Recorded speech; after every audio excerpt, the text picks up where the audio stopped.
منافق جو ہیں ان کے بارے میں یہ بات آتی ہے کہ وہ جڑیں کھودتے ہیں مسلمانوں کی، مسلمان ہوتے ہوئے بھی، مطلب نام ان کے مسلمانوں والے ہوتے ہیں، ان کے ظاہر عمل جو ہیں، چہرے مورے جو ہیں وہ مسلمانوں کے ہوتے ہیں، لیکن اندر سے وہ مسلمانوں کے دشمن ہوتے ہیں اور ان کے مسلمانوں کے دشمنوں کے ساتھ ہی ملتے اور بیٹھتے ہیں، ان کی جڑیں کھودتے تھے۔ اس وقت جو ہمارے حالات ہیں ان میں ہم کسی بھی منافق کا فتویٰ نہیں لگا سکتے، لیکن اس ٹائم حضور اکرم صلی اللہ علیہ وسلم کے زمانے میں تو اللہ بتا دیتے تھے حضور کو کہ یہ منافق ہیں، نام بھی بتایا باقاعدہ اللہ نے، لیکن بات یہ ہے نا کہ ہم کسی کو منافق نہیں کہہ سکتے، لیکن نفاق میں فرق یہ ہے کہ وہ جڑیں کھودتے ہیں اور نقصان پہنچاتے ہیں قوم کو، اور ریاکاری یہ ہے کہ ہم جو اللہ کی خوشنودی حاصل کرنی ہے اس میں کسی اور کی بھی خوشنودی حاصل کرنی ہے۔ اسے جیسے کہہ سکتے ہیں رسول پاک صلی اللہ علیہ وسلم نے فرمایا کہ مجھے خوف ہے، سب سے زیادہ خوف اس کا ہے کہ تم چھوٹی چھوٹی باتوں میں شرک کرنے لگو گے، اور وہ چھوٹی چھوٹی باتیں یا چھوٹے چھوٹے اعمال اسی طرح ہوتے ہیں جن میں کہ شرک کا شائبہ ہو سکتا ہے کہ انسان ریاکاری پر اتر ہے۔ جی بس وہی میں بتا رہا ہوں۔ مولانا صاحب یہاں ایک سوال یہ بھی ہے کہ ایک شخص ہے، رسول پاک صلی اللہ علیہ وسلم سے ایک شخص نے دریافت کیا کہ رسول اللہ، ایک شخص اللہ کے راستے میں نکلتا ہے، لڑنے کے لیے نکلتا ہے، اپنی جان کی قربانی بھی دیتا ہے، لیکن اس میں اس کا مقصد کہیں نہ کہیں اس بات کی تشہیر بھی ہوتی ہے کہ لوگ کہیں کہ فلاں شخص اللہ کی راہ میں مارا گیا یا اس نے جام شہادت نوش کیا، تو اس کا دنیا میں کیا اجر ہے؟ ما لہو، تو رسول پاک صلی اللہ علیہ وسلم نے فرمایا کہ اس کا کوئی اجر نہیں ہے۔ تو اسی طرح ہم دیکھیں قیامت کے دن کچھ لوگ اللہ کے سامنے آئیں گے جن کے اعمال میں عالم ہوگا، لیکن اللہ تعالیٰ کہیں گے کہ تم نے تو اپنے دکھاوے کے لیے جو تھا وہ علم حاصل کیا یا اس کی تشہیر کی۔ اسی طرح اللہ کی راہ میں جہاد کرنے والا جو کہ اللہ کی راہ میں شہید ہو جاتا ہے، اس کا بھی کوئی درجہ نہیں ہوگا۔ تو یہ چھوٹا سا عمل ریاکاری ہمارے تمام اعمال کو کس طرح باطل کر دیتا ہے، اور کس طرح ہم ریاکاری سے بچیں، کس طرح اپنے اعمال کو اللہ کے لیے بالکل خالص کر دیں۔ نیتوں کا درست ہونا، دل کی درستگی کتنی ضروری ہے؟ اصل میں یہ اتنا زیادہ ضروری ہے۔ ایک حدیث پاک یہ ملتی ہے کہ ایک بار حضور صلی اللہ علیہ وسلم سے کسی نے پوچھا کہ اللہ کہیں بستا ہے؟ کہ ہاں بستا ہے دل مومن میں۔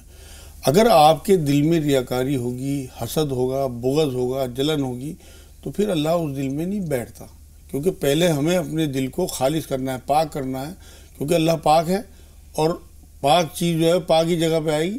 اگر آپ کا دل پاک نہیں ہوگا تو اللہ اس میں نہیں بس سکتا۔ تو مومن کا دل پاک کرنا اتنا ضروری ہے، اور اس کے لیے آپ کو اللہ سے دعا بھی کرنی ہے کہ اللہ اخلاص عطا فرما۔ بہت آسان چیز نہیں ہے اخلاص ہونا، کیونکہ جگہ جگہ جس معاشرے میں ہم رہتے ہیں ہمارے اندر ریاکاری، دکھاوا اتنا زیادہ بڑھ چکا کہ بہت اتنا مشکل کام ہے اس ٹائم اخلاص لانا اپنے اندر، کہ میں خود اپنے بارے میں دیکھتا ہوں کہ مجھے بار بار اللہ سے توبہ کرنی ہوتی ہے۔ جو میں کہہ رہا ہوں کہ اللہ نے ایک انسٹرومنٹ ہمیں دے دیا توبہ، تو یہ ہمارے لیے، کیونکہ اگر ہم خدا نخواستہ کیچڑ میں گر جائیں تو اس میں پڑے نہیں رہتے، بلکہ اس سے اٹھ کے اپنی صفائی کرتے ہیں۔ بالکل اسی طرح سے ہمارا معاملہ ایمان کا ہے کہ اگر خدا نخواستہ کوئی ریاکاری، کسی قسم کا کوئی گناہ ہو جائے تو توبہ اس کیچڑ سے نکلیں، اپنے آپ کو صاف کریں اور دوبارہ پیور ہو جائیں۔ بالکل، جہاں اخلاص ہوتا ہے وہاں اللہ تعالیٰ کی برکت بھی ہوتی ہے۔ ایک واقعہ یاد آ رہا ہے کہ ایک شخص نے کہا کہ آج رات میں صدقہ کروں گا، اور خفیہ طور پر یعنی پوشیدہ طور پر صدقے کا ثواب لینے کے لیے وہ رات کو نکلا، اور اس نے کچھ مال جو ہے وہ ایک شخص کے ہاتھ میں دے دیا۔ اگلی صبح لوگوں سے معلوم ہوا کہ کل رات ایک شخص آیا تھا اور ایک چور کو صدقہ دے کر چلا گیا۔ اس شخص نے کہا کہ اے اللہ، تمام تعریفیں تیرے لیے ہیں، لیکن میں نے تو چور کو صدقہ دے دیا، کیا وہ چور اس بات کا اہل تھا کہ اسے صدقہ دیا جاتا؟ پھر اس نے نیت کی، اس نے کہا آج رات پھر صدقہ کروں گا، پھر وہ مال لے کر نکلا اور پوشیدہ طور پر رات کے اندھیرے میں ایک عورت کے ہاتھ میں دے کر چلا آیا۔ اگلے دن پھر لوگوں نے کہا کہ بھئی رات کو ایک شخص آیا اور اس نے ایک بدکار عورت کو، ایک فاحشہ عورت کو صدقہ دے دیا۔ وہ شخص اس نے پھر کہا کہ اے اللہ، میں نے تو تیری راہ میں صدقہ دیا تھا، لیکن یہ فاحشہ عورت کے پاس چلا گیا۔ اس رات اس نے پھر عہد کیا کہ میں پھر صدقہ کروں گا، وہ پھر مال لے کر نکلا اور ایک مالدار شخص کو پیسے دے کر چلا آیا۔ اگلی صبح لوگوں نے بتایا کہ کل رات ایک شخص آیا اور اس نے ایک غنی شخص کو، مالدار شخص کو صدقہ دے دیا۔ اس شخص نے کہا ہے اللہ، تمام تعریفیں تیرے لیے ہیں، میں نے تو عمل تیری رضا کے لیے کیا تھا۔ لیکن اللہ تعالیٰ کی طرف سے اس کے پاس دو جواب آئے، جس میں ایک جواب یہ بھی تھا کہ تو نے جس شخص کو صدقہ دیا پہلے دن وہ چور تھا، لیکن تیرے مال کی برکت سے، تیرے نیت کی خلوص سے اس نے چوری سے توبہ کر لی۔ وہ فاحشہ عورت جسے تو نے اگلے دن صدقہ دیا، اس نے بھی اس برے کام سے پاک دامنی اختیار کر لی، اور اس امیر شخص کو، مالدار شخص کو جس کو تو نے صدقہ دیا، اس نے یہ سوچ کر کہ میں مالدار ہوتے ہوئے بھی اللہ کی راہ میں نہیں دیتا، اور یہ شخص یہ جانے بوجھے بنا دینا شروع کر دیا، اس نے صدقہ دینا شروع کر دیا۔ تو یہ اللہ کے راستے میں یہ عمل کتنا مستجاب ہوتا ہے جب اس میں خلوص ہوتے ہیں۔ جی، اصل میں جو آپ واقعہ سنا رہی ہیں، اس میں یہ ایک حدیث سے بھی ثابت ہے یہ بات، جی ابو داؤد شریف کی حدیث پاک ہے کہ اللہ کے رسول صلی اللہ علیہ وسلم نے یہ بات فرمائی کہ جس نے اللہ کے واسطے دوستی کی، جس نے اللہ کے واسطے دشمنی کی، جس نے اللہ کے واسطے مال دیا، جس نے اللہ کے واسطے ہی اللہ کی وجہ سے مال کو روک دیا دینے سے، اس نے اپنا ایمان مکمل کر دیا۔ ابو داؤد شریف میں ایک اور حدیث پاک یہ ملتی ہے کہ اللہ کو سب سے زیادہ وہ عمل پسند ہے جو اللہ کی محبت میں ہو، اور وہ دشمنی اور وہ عداوت پسند ہے جو اللہ کے واسطے ہو، اللہ کی محبت میں ہو۔ تو اللہ کی محبت میں مال دینا، مال روکنا، دشمنی کرنا، دوستی کرنا، یہ ساری وہ چیزیں ہیں جو اخلاص میں آتی ہیں۔ اصل میں اخلاص جو ہے وہ یہی تو ہے کہ ہم ساری دنیا سے کٹ کے تمام اپنے اعمال کی درستگی صرف اور صرف اللہ کی خوشنودی کے لیے کریں۔ اگر آپ کے کسی بھی عمل میں کسی انسان کی خوشنودی شامل ہو گئی تو وہ خالص نہیں رہا، وہ اخلاص والی بات نہیں رہے گی، بلکہ اصل میں دیکھیے آپ، اللہ کو اخلاص اتنا پسند ہے، جو حدیث ہے کہ اللہ کو وہ محبت تمام اعمال میں سب سے زیادہ پسند ہے جو صرف اللہ کے لیے ہو۔ اللہ کو اخلاص اتنا پسند ہے کہ اسی نام سے اللہ رب العزت نے قرآن کی ایک سورت اتاری ہے، اور حضور اکرم صلی اللہ علیہ وسلم کے ذریعے یہ بات ہم تک پہنچا دی کہ اس کے پڑھنے کی فضیلت ایسی ہے جیسے 1/3 قرآن کے برابر ایک بار پڑھنا، حالانکہ صرف 4 آیتیں اس سورت میں ہیں، اور ان 4 آیتوں کا اتنا بڑا اللہ نے فضیلت رکھ دی کہ اگر آپ 3 دفعہ قل اللہ احد پڑھ دیں پوری سورت، تو سورہ اخلاص، تو آپ کو ایک قرآن کے برابر ثواب مل جاتا ہے۔ اور وہ 4 آیتیں اللہ کی توحید کا خزانہ ہیں۔ اعوذ باللہ من الشیطان الرجیم، بسم اللہ الرحمن الرحیم، قل هو اللہ احد، کہہ دیجئے کہ وہ اللہ ایک ہے، مطلب تنہا ہے، اکیلا معبود ہے۔ اللہ الصمد، اللہ بے نیاز ہے، مطلب تمام پوری دنیا کے لوگ ہوں، کتنی بھی مخلوق ہو، سب اس کے محتاج ہیں، وہ کسی کا محتاج نہیں ہے، مطلب تمام کائنات اسی کی وجہ سے چل رہی ہے۔ لم یلد ولم یولد، نہ وہ کسی سے جنا گیا، نہ اسے کسی نے جنا، مطلب وہ کسی چیز سے نہیں نکلا اور اس سے کوئی چیز نہیں نکلی۔ ولم یکن لہ کفوا احد، اس جیسا کوئی نہیں، مطلب اس کی نہ مثال دی جا سکتی ہے، نہ اس جیسا کوئی ہو سکتا ہے۔ اب آپ یہ دیکھیں کہ اللہ رب العزت نے یہ 4 آیتیں جو اپنے، ہوا یہ تھا کہ وہاں اس ٹائم مکے کے مشرک بار بار یہ کہتے تھے کہ انسان کو اللہ نے مٹی سے بنایا، چلو جی مان لی بات، فرشتوں کو نور سے بنایا، جنوں کو آگ سے بنایا، اللہ کہاں سے بنا؟ تب اللہ رب العزت نے یہ صورت اتاری، ایک اتنی سی چھوٹی صورت، اور اس میں پوری یہ دیکھیے خالص ہے، یہ وہ صفات ہیں جو سوائے اللہ کے کسی اور میں مل ہی نہیں سکتی، اسی لیے اسے اخلاص، سورہ اخلاص کہا جاتا ہے کہ ایک خالص صورت ایسی ہے کہ وہ صفات جو کسی اور میں پوری کائنات میں کہیں نہ ملے، وہ صرف اللہ کی صفات۔ یہاں ایک سوال ہے مولانا صاحب، اخلاص تبھی پیدا ہو سکتا ہے جب دل میں اللہ کی محبت ہو۔ بے شک۔ اللہ کی محبت کیسے پیدا ہو؟ ہم نماز ادا کر رہے ہیں یہ سوچ کر کے ہم پر فرض ہے، لیکن اس نماز کی ادائیگی میں یہ احساس شامل ہو جائے کہ یہ ہم اللہ کی محبت میں ادا کر رہے ہیں، اللہ کے لیے ادا کر رہے ہیں، اللہ کی خوشنودی حاصل کرنے کے لیے، اللہ کی رضا کے لیے اور اپنی اخروی نجات کے لیے۔ تو اللہ سے محبت کتنی ضروری ہے؟ وہ بہت ضروری کیا ہے، ایمان کا حصہ ہے۔ اگر آپ کو دیکھیں اسلام کے 5 ارکان ہیں، وہ سب کو معلوم ہے، لیکن ایمان کے 7 ارکان ہیں۔ یہ جو آپ بات کہہ رہی ہیں اللہ کی محبت، 5 ارکان میں سب سے پہلا جو ارکان ہے وہ آپ کو لا الہ الا اللہ محمد رسول اللہ پڑھنا ہے۔ لیکن ایمان کا تقاضا یہ ہے کہ پہلے آپ کو اللہ سے محبت ہو، آپ کے اندر اخلاص ہو، آپ کی نیت درست ہو، تب یہ کلمہ آپ کا، زبان والا جو کلمہ ہے آپ کے قلب میں ہوگا، تب یہ مکمل ہوگا۔ اسی طرح سے ایک سب سے آخری 5 ارکان میں ایک شروع میں نے بتا دیا آپ کو کہ اخلاص، اللہ کی محبت ضروری ہے، تب یہ دوسرا ارکان جو ہے آپ اس میں عمل کر سکو گے صحیح۔ ایک 7 واقع اللہ کی راہ میں آپ کو جان دینے کا ولولہ ہونا چاہیے آپ کے اندر، تب آپ کا ایمان مکمل ہوتا ہے۔ یہ اللہ کے رسول صلی اللہ علیہ وسلم کی حدیثوں سے ثابت ہے بات کہ اگر آپ کے دل میں اللہ کی راہ میں جان دینے کا ولولہ نہیں ہے تو آپ کا ایمان مکمل نہیں ہے۔ صحابہ اکرام کی زندگیاں ہمارے سامنے ہیں مولانا صاحب، روشن قندیلیں ہیں جو ہماری زندگی کو آج جو تاریکیاں ہیں ان کو دور کر سکتی ہے۔ اس طرف بھی آئیں گے، لیکن پھر ہم اس طرف آ رہے ہیں کہ ہمارے جو اعمال ہیں، ہم نماز ادا کرتے ہیں، روزے رکھتے ہیں، دوسرے نیک کام کرتے ہیں، لیکن ہمارا کبھی کبھی ایسا ہوتا ہے مساجد سے لوگوں کو نکلتے ہوئے ان کے چہرے پر اطمینان، ان کے دلوں میں سرور، اور کبھی کبھی یہ احساس کہ ہم نے فرض ادا کر لیا، ایک طرح سے اگر یہ گمان نہ ہو جائے ان کے دلوں میں کہ جنت تو ہم نے پا لی، جنت ہم نے پا لی، تو کیا یہ بھی ریاکاری ہے؟ نہ، اصل میں بات یہ ہے کہ یہ ریاکاری نہیں ہے، کیونکہ حضور صلی اللہ علیہ وسلم کی ایک حدیث سے یہ بات بھی ثابت ہے کہ اگر تیرے دل میں نیکی کے بعد خوشی محسوس ہوتی ہے اور گناہ کے بعد غم آتا ہے تو یہ ایمان کا حصہ ہے. تو یہ ریاکاری نہیں ہے. اصل میں لوگوں کو دکھانا ریاکاری ہے. اگر آپ کے دل میں بات آتی ہے کہ اللہ نے مجھے توفیق دیا، میں نماز ادا کر کے آیا ہوں، تو یہ تو آپ کے ایمان کی علامت ہے. اصل میں ریاکاری کا جو معاملہ ہے نا، ریاکاری یہ ہے کہ آپ مسجد میں جائیں اور پوری نماز ادا کر دیں اور آپ کو پتہ ہی نہ ہو، آپ کا اٹیچمنٹ ہی نہ ہو اللہ سے. اصل میں آپ کی پوری زندگی میں یہ تصور کہ اللہ مجھے دیکھ رہا ہے، اخلاص ہے، اٹیچمنٹ اللہ سے. آپ کے تمام اعمال میں، صرف عبادات میں نہیں، آپ کا بزنس ہو، آپ کا چلنا پھرنا ہو، آپ کا پڑوسیوں سے تعلق ہو، آپ کا غیر مسلموں سے تعلق ہو، اس میں سب میں آپ کو کہیں بھی ظلم کا شیوا نہ آئے بالکل بھی، بلکہ صرف اور صرف اخلاص کے ساتھ آپ ایمان والے بندے ہونے چاہیے. جس طرح سے جو رول، جو قانون اللہ رب العزت نے اپنے رسول کے ذریعے دے دیے، ان قانونوں پہ چلنا ہی اخلاص ہے. یہاں دو کالرز ہیں، سالار صاحب اور امیدہ صاحبہ، لیکن بہت اہم سوال یہ ہے کہ دوسروں کو نیکی کی ترغیب یا تحریض کے لیے کوئی عمل دکھا کر کیا جائے. ایسے تو ہر نیکی کا کام اس طرح کرو کہ دائیں ہاتھ سے کرو تو بائیں ہاتھ کو خبر نہ ہو، لیکن لوگوں کو ترغیب اور تحریض کے لیے اگر کوئی اس طرح کا کام دکھا کر کیا جائے تو بہت مختصر لفظوں میں کالر ہمارے ساتھ ہیں، کیا وہ عمل ضائع ہو جائے گا؟ نہیں، بالکل ضائع نہیں ہوگا، بلکہ اس کی آپ یہ دیکھیں نا، اس امت کو قرآن کہتا ہے برپا اس لیے کیا گیا کہ تم دوسروں کو اچھائی کی تلقین کرو اور برائی سے روکو. اگر آپ یہ کام نہیں کریں گی اور آپ کی نیت صحیح ہونی چاہیے، وہ جو سب سے پہلی حدیث آپ نے ابھی پڑھی ہے نا، بخاری شریف کی پہلی حدیث ہے کہ تمام اعمال کا دار و مدار نیت پہ ہے.